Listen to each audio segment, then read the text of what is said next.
নলছিটাঘাট ফলটনের উপর নাকি একটা লোক ঘুরে পড়ছে, সবাই দৌড়চাক করে যাচ্ছে, আমরাও যাচ্ছি।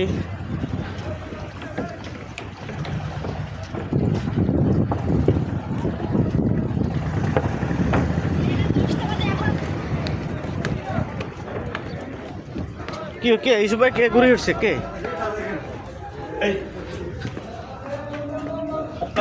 ভাই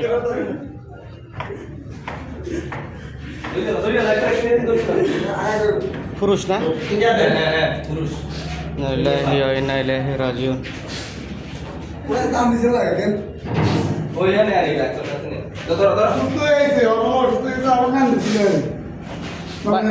বাড়ি কোথায়? বাড়ি কোথায়? সরকিং চর্বগুলা। আপনার কি আপনার কি হয়? আপনার আব্বা। চিকিৎসা নেওয়ার জন্য আপনারা যাচ্ছিলেন হাতিয়ার বাইরে, হান মারা গিয়েছে না? ঠিক আছে।